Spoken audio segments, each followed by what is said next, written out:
है प्रेम पत्र है 5वां भाग वचन 6वां।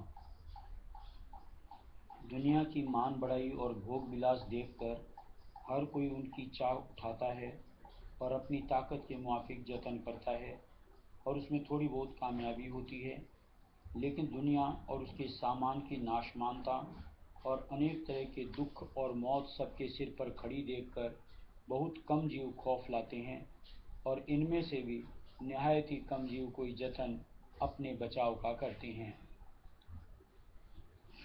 दुनिया में दौलत और लियाकत और हुनर और गुण और हुकूमत और भोग विलास वगैरह देखकर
फायदा नजर आया या नहीं, और जो जिंदगी में नहीं मालूम हुआ तो बाद मरने की उसके प्राप्ति की कैसे उम्मीद हो सकती है।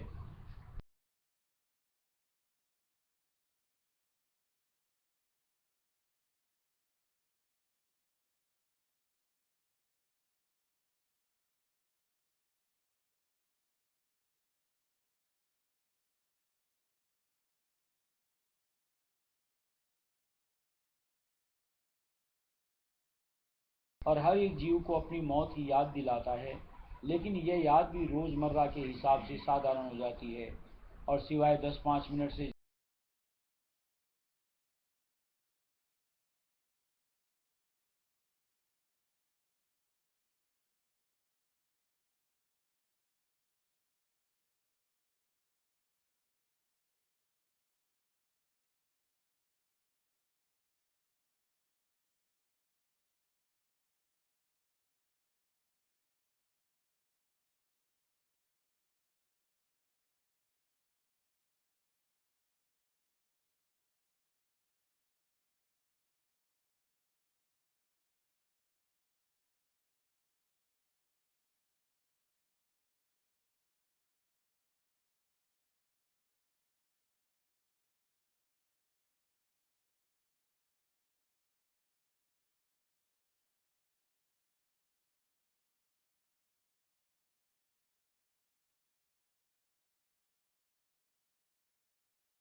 सच्चा उद्धार भी नहीं होगा। सच्चे उद्धार से मतलब यह है कि सूरत यानी रूह मायादेश को छोड़कर अपने निज देश यानी कुल मालिक के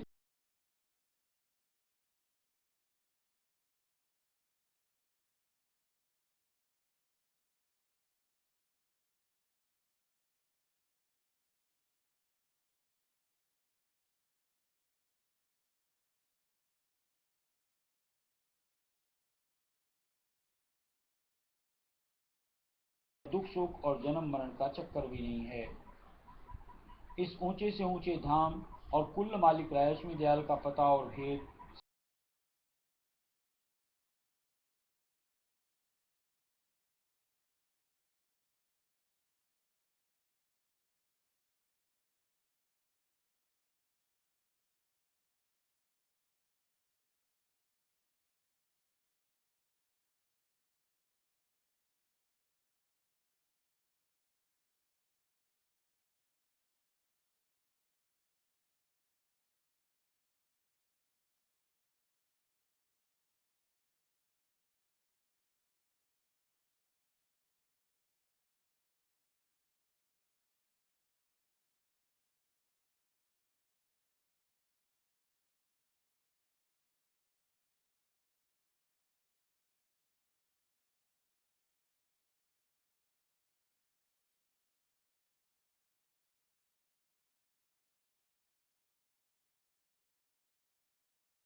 देगी और उस मुकाम पर जहाँ माया और मन और काल और कर्म नहीं है नहीं पहुँचाएगी, और इस सबब से पूरा उद्धार नहीं होगा।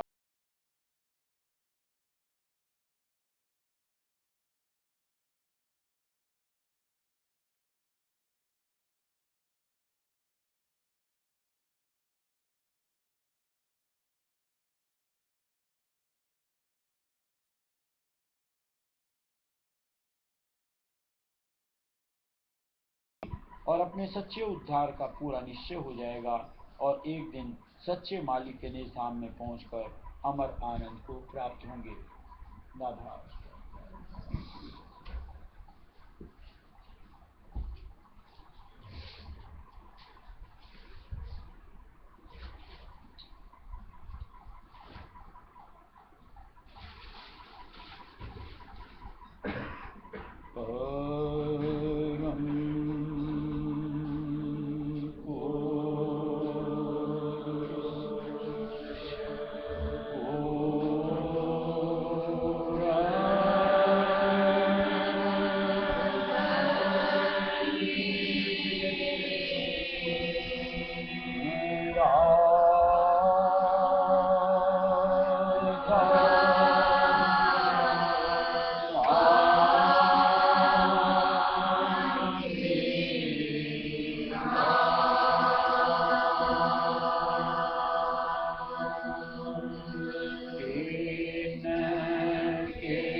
मन को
तो जैसा कि मालूम है कि रायस्वी मत अपना है संत मत।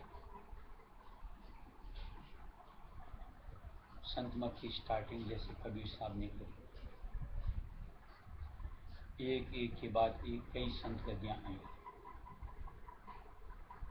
जैसे कबीर साहब की, नानक साहब की, पलटू साहब की, दादू दयाल जी की, रैदास जी की, सूरदास जी की, हरिदास जी की, तुलसी साहब की। इतनी गद्दियों के बाद में जब उन गद्दियों में संत अवतार नहीं रहे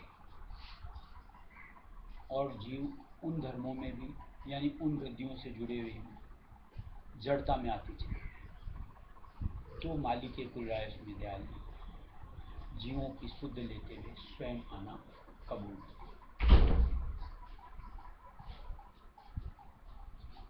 जो संत आते हैं उनका आने का धाम होता है सप्तदेश, और वो स्वच्छंद आते हैं, यानी किसी तरीके की बंदिश उनके ऊपर में नहीं होती, यानी जो जीवों के लिए उचित उस अनुरूप उनकी कार्रवाइयाँ होती हैं।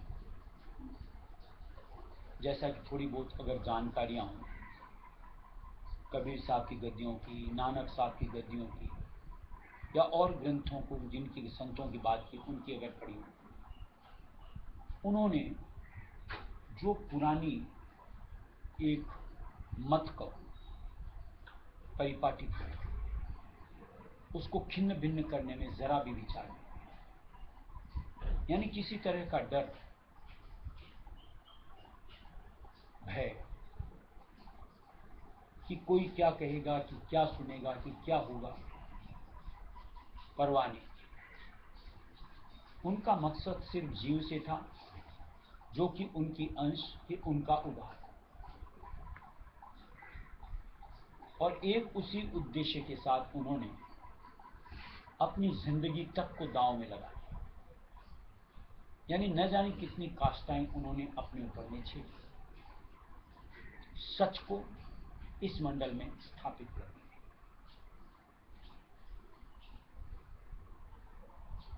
वक्त वक्त के ऊपर में जिस जिस अनुरूप जीवों की स्थितियां मालिक ने देखी, यानी संतों ने देखी, उस अनुरूप उन्होंने जीवों को सहूलियत बख्शनी जारी रखी। जैसे अगर थोड़ा सा ज्ञान हो, कबीर साहब से पहले जो और धर्म इस मत में जारी थे, उनमें उनके जो ग्रंथ थे वो सरल भाषा में नहीं थे, यानी संस्कृत, उर्दू, अंग्रेजी, कि जिसको कुछ एक जीवों को छोड़ करके औरों को समझ ही नहीं आ रहा,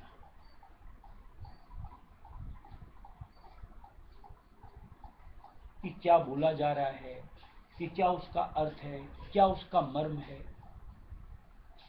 इस चीज का ज्ञान ही जीवों को नहीं था। कबीर साहब ने आकर के खड़ी बोली में, खड़ी बोली मतलब आम प्रचलित भाषा जो हम दैनिक रोजमर्रा में इस्तेमाल करते हैं,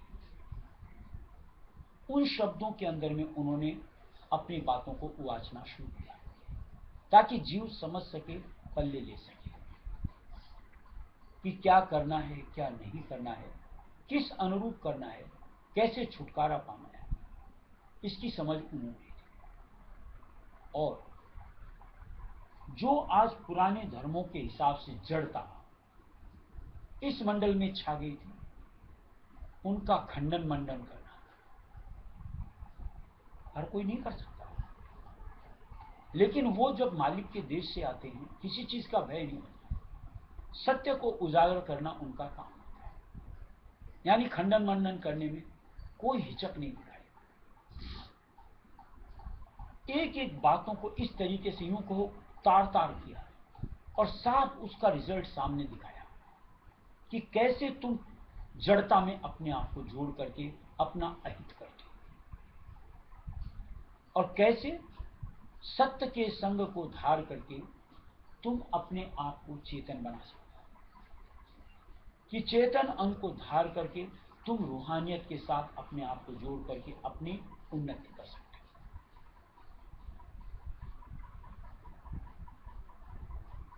जैसा कि आज देखो, जितने भी और धर्म संत मत के छोड़ करके उनके जो भी ग्रंथ न जाने कब के रचे हुए, आज उनमें जरा सा भी परिवर्तन समय के साथ कहीं पर भी नहीं आपको देखने को मिलेगा। जब उन ग्रंथों की मान लो उन महापुरुषों ने रचना करी, उस वक्त जीव की स्थिति क्या थी? आज जब घोर कलयुग है, आज जीव की स्थिति क्या है? उस वक्त के रचे हुए ग्रंथ आज जो हम जीवों की स्थिति है उसमें कैसे वो कारगर हो सकते हैं, यानी उससे जीव कैसे फायदा ले सकता है? आज मान लो जीवन की अवधि बहुत कम हो गई। उस वक्त अब आयु कितनी कितनी हुआ करती थी, शारीरिक क्षमता कहो उस वक्त कितनी होती थी, आज कितनी निबलता है। मानसिक स्थिति कहो उस वक्त कैसी थी, आज कैसी है। अब लीक पिटाई के हिसाब से आज उसी ढर्रे को पकड़ करके बैठे रहना, कैसे कोई भी उसको सही ठहरा सकता है? इस चीज को बारीकी को अगर और समझो, जैसे मान लो विद्या अध्ययन के लिए अपन स्कूल जाते हैं, पहले जमाने में कौन सी किताबें चलती थी, क्या आज भी वही चलती हैं?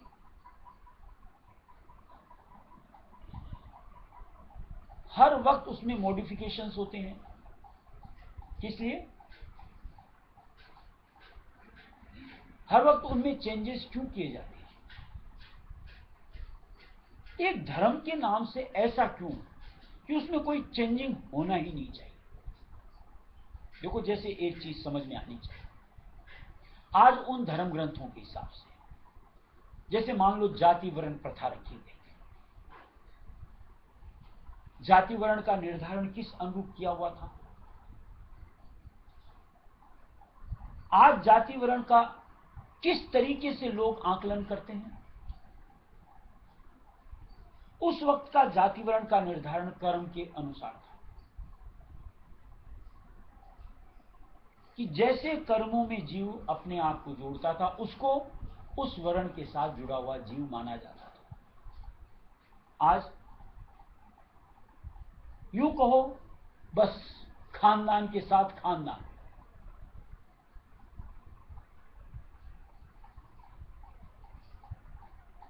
और आज उस कुल के साथ अपने आप को जोड़ करके लोग अपना बड़प्पन जताएं कोई, या किसी को हे दृष्टि से देखें, तो क्या ये उचित होता है?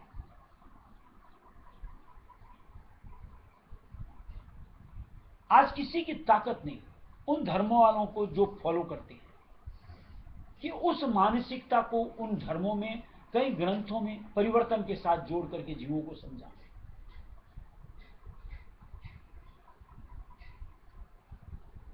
ऐसी कई बातें होती हैं, लेकिन संतों ने जैसा देखो, खास करके मान लो और धर्मों की अपन छोड़, यानी चाहे संतों की और वाणियों की बात ही छोड़, आज मान लो रायस्वामी दयाल ने आकर के, यानी स्वामी जी महाराज ने आकर के ग्रंथ रचे, उनके बाद मान लो हुजूर महाराज ने ग्रंथ रचे, वो आगरा में प्रकट हुए थे और उस वक्त में वहां पे उर्दू भाषा प्रचलित भाषा थी। ग्रंथों में उर्दू के शब्द बहुत मिलते हैं, जैसे मान लो अभी प्रेम पत्र ही पढ़ा था, कितने उर्दू के शब्द थे। अब जो आज के जीव हैं जिनका उर्दू से कोई पल्ले ही नहीं पड़ता, वास्ता ही नहीं होता, उन शब्दों के अर्थ कैसे समझ सकते हैं? बेहिचक मालिक ने महाराज के जरिए से आज ये नए ग्रंथ उजागर करते,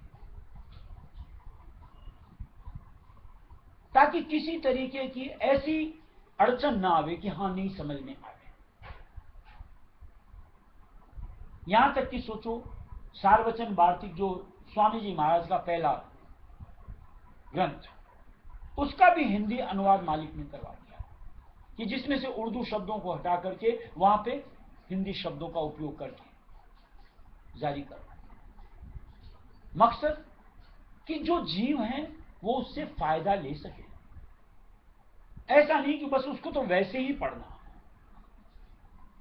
हमें सार से मतलब है।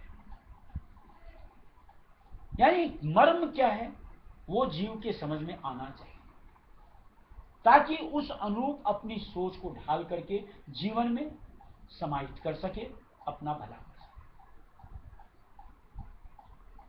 आज संतों की लीला होती है, समय के साथ साथ अद्भुत से अद्भुत। आज उस वक्त की एक रहनी, जैसे अपन देखते हैं स्वामी जी महाराज को, हुजूर महाराज को, महाराज साहब को, बाबूजी महाराज को दाढ़ी के साथ थे।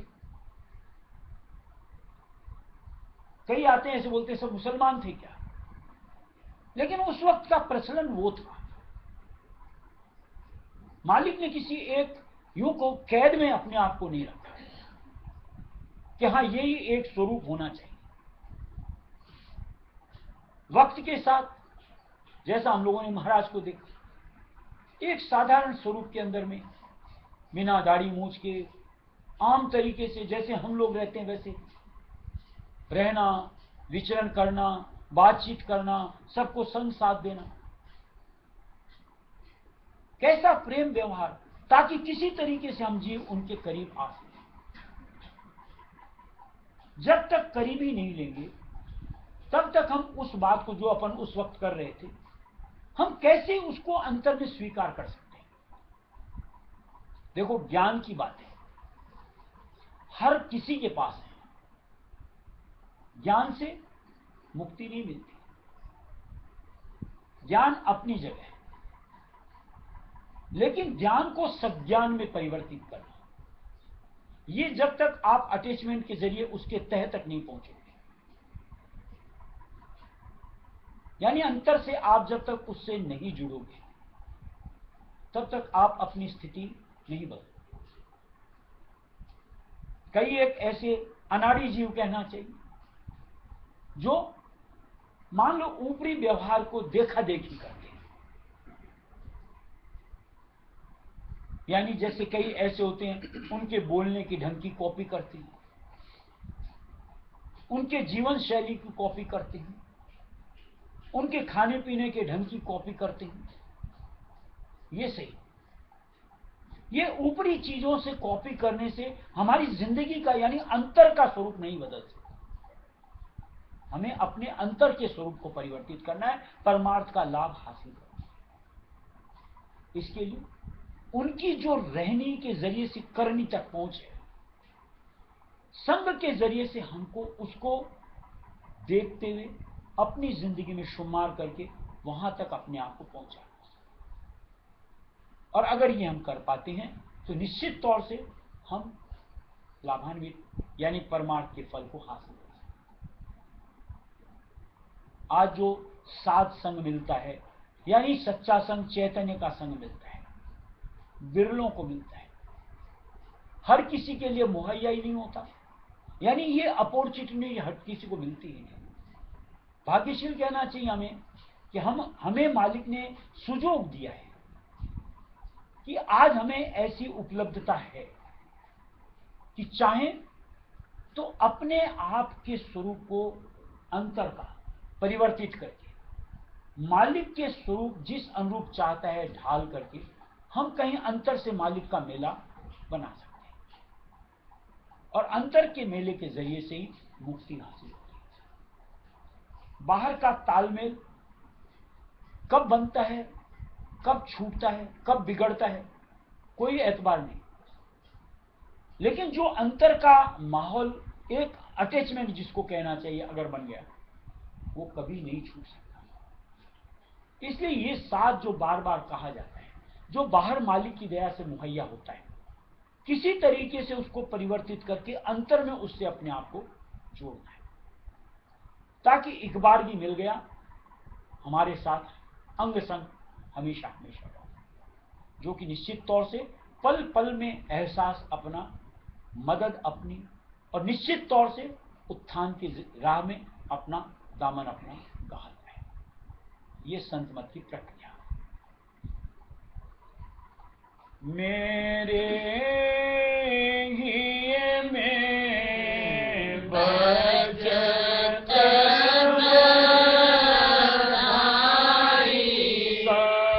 संत संग पाया,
बजत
एक बात बुरी नहीं माननी चाहिए।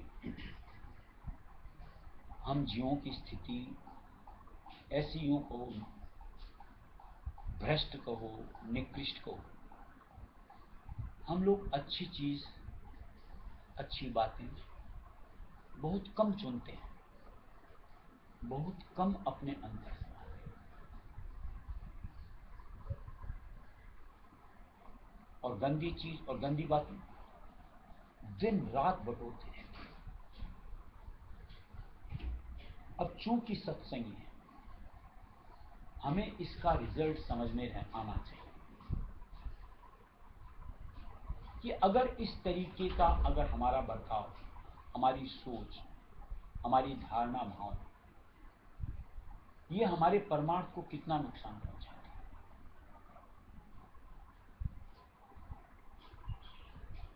यानी जहां हम गंदी सोच से जुड़े रहेंगे, गंदी हमारी भावना होगी, गंदी हमारी धारणा होगी, तो निश्चित तौर से हमारे चित्त को बजाय मालिक से जोड़ने कहीं दूसरी दिशा दिखाती है।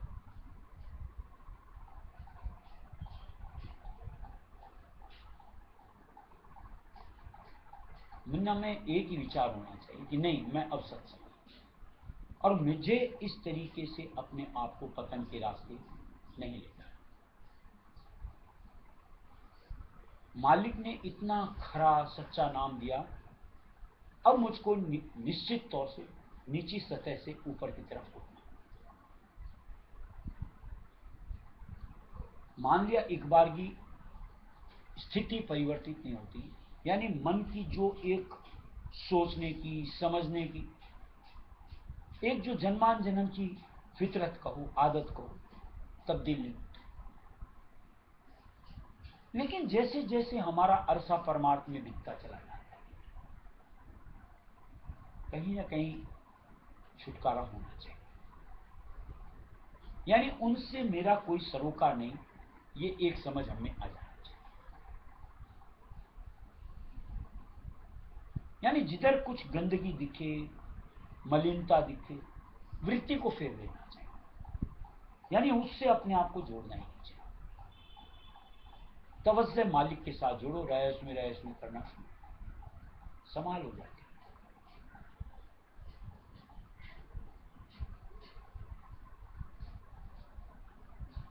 अब कई चीजें जैसे ऐसी होती, जैसे उस वक्त बात कर रहे थे, किसकी सुननी चाहिए।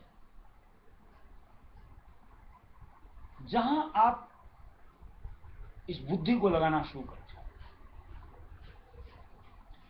उसने ऐसा क्यों किया, वहां ऐसा क्यों हुआ, वैसा वैसा क्या था, ये इसकी उपज होती है, जो कहीं ना कहीं हमको एक जगह ठहराव दे देती है।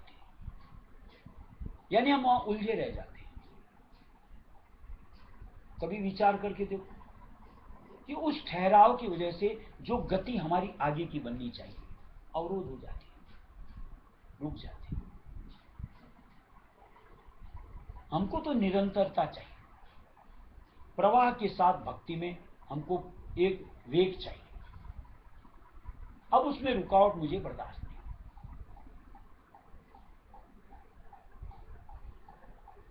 एक समझ आनी चाहिए, मेरे लिए नहीं है, या ये समझ आनी चाहिए कि ये काल का अड़ंगा है, मुझे भटकाने के लिए, रोकने के लिए तिकड़म है। और मुझको यहां नहीं उलझना।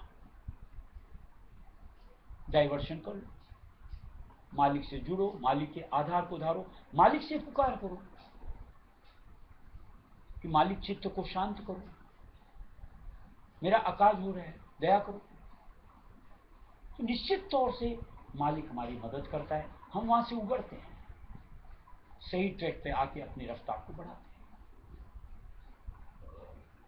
क्या दिया कि मेरे हिये में बजत बजाई संत सन पाया है, कि आज अंतर हर वक्त प्रफुल्लित होना चाहिए कि एक मालिक ने न जाने क्या गिफ्ट बख्श दिया, कि जिसको एक अनमोल चीज कहना चाहिए कि मालिक की तरफ से प्रदत्त की है।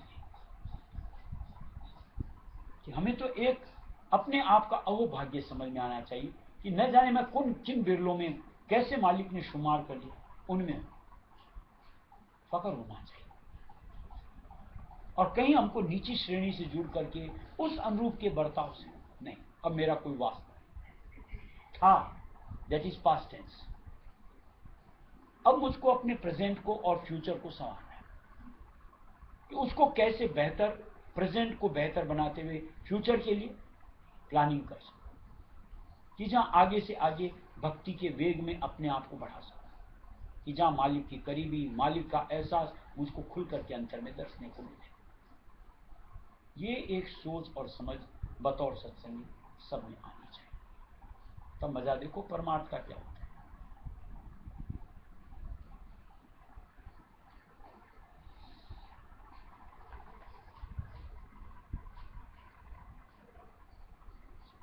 रे वे लो सत देश और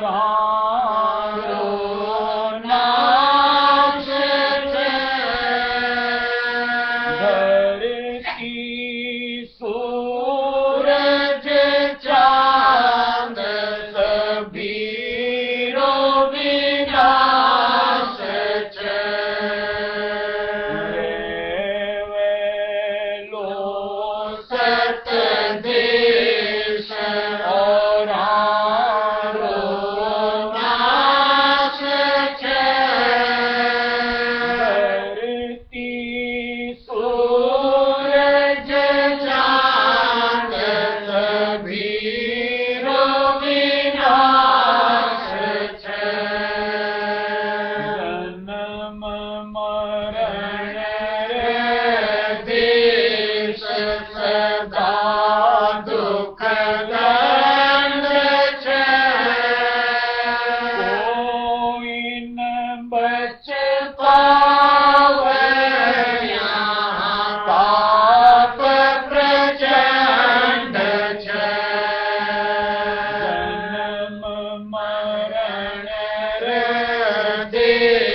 और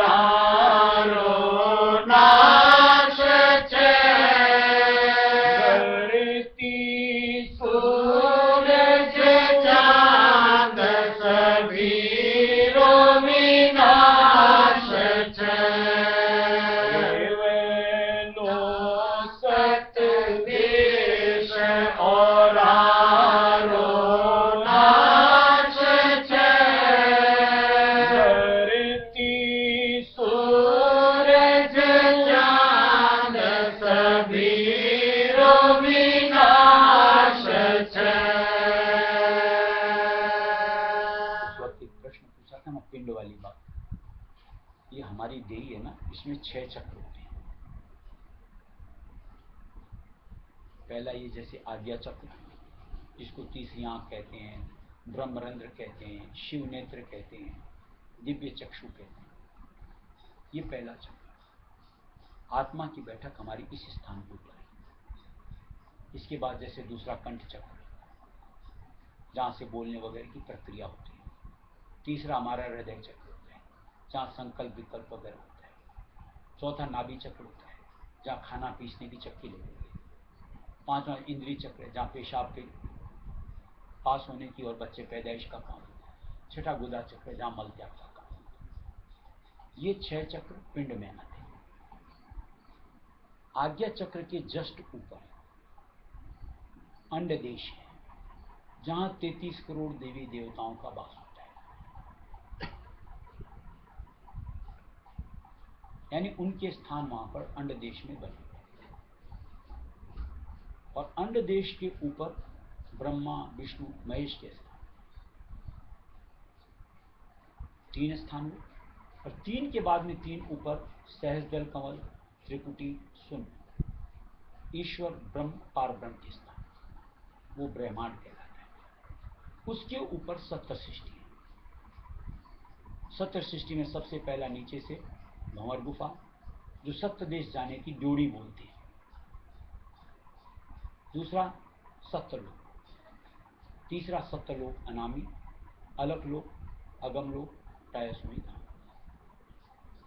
ये कुल सृष्टि का भेद। मालिक ने क्या किया? पिंड अंड ब्रह्मांड सभी रो विनाश। पिंड तो हम लोग आए दिन मरते ही हैं। अंड देश का भी विनाश है, ब्रह्मांड का भी विनाश है। जैसे सुना होगा प्रलय, महाप्रलय। महाप्रलय में दिया हुआ है कि काल ब्रह्मांड तक का सर्वनाश करके भंवर गुफा की ड्योढ़ी पर आकर के अपने आप को भजन ध्यान करके मस्त हो रहा है। जब वापिस उसकी इच्छा होती है सृष्टि रचने की, वापिस चेतन अंग में आकर वापिस पसारा बस पसारा। लेकिन जीवों को रहना उन्हीं के आधार में यहीं पर है, जब तक कि संतों की भक्ति करके अपने आप को उस तीसरी सृष्टि में यानी सप्त सृष्टि में अपने आप को प्रवेश न करें। आज हम लोगों को कोई बोले कि सूर्य का विनाश है, कौन मानने को तैयार होगा? कि चंद्रमा का विनाश है, कौन मानने को तैयार? लेकिन सत्यता है।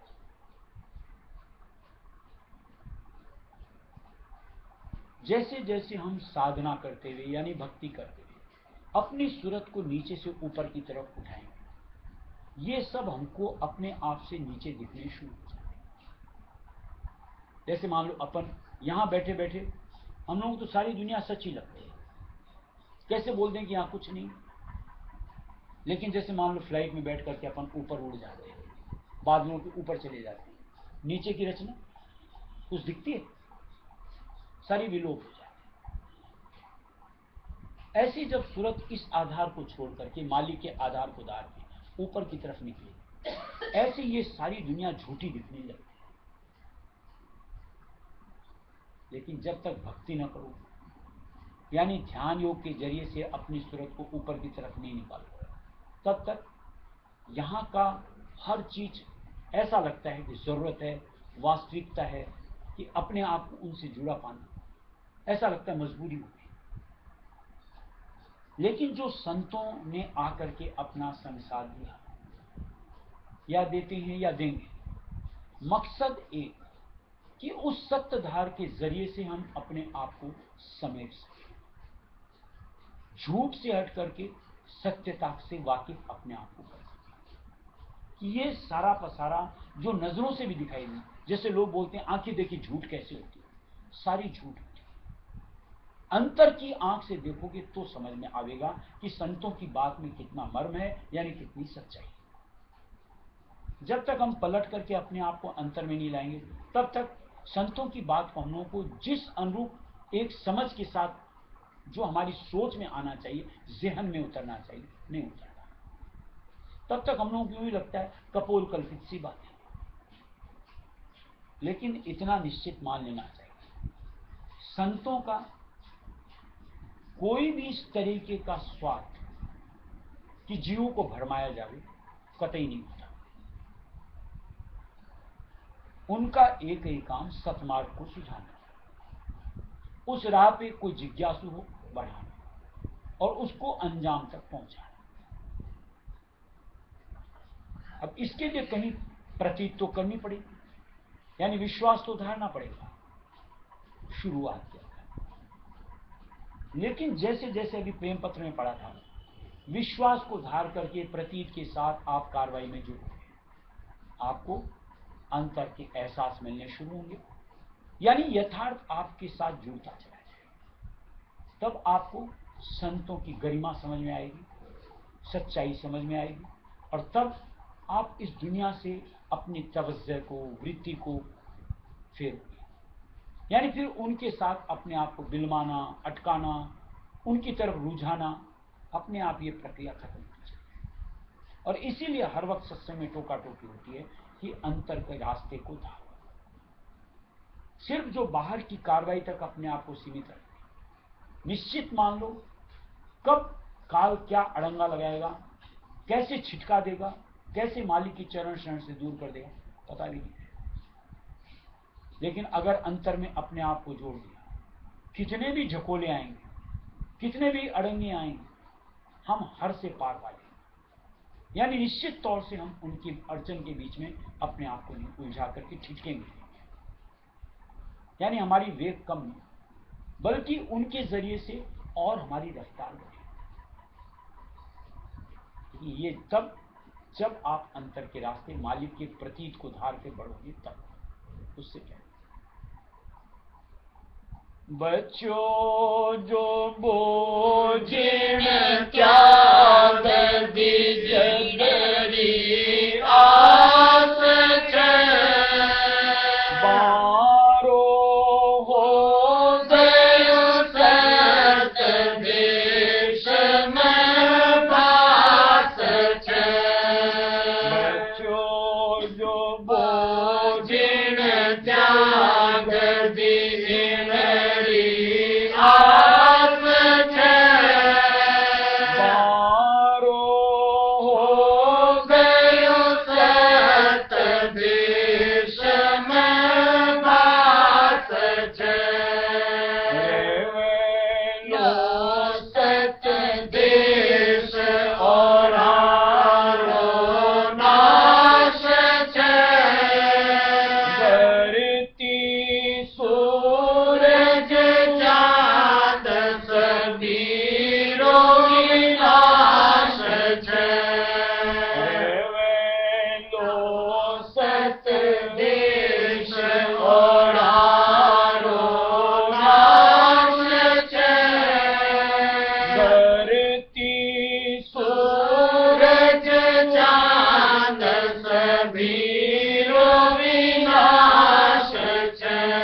देश और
स्वामी नाम सतना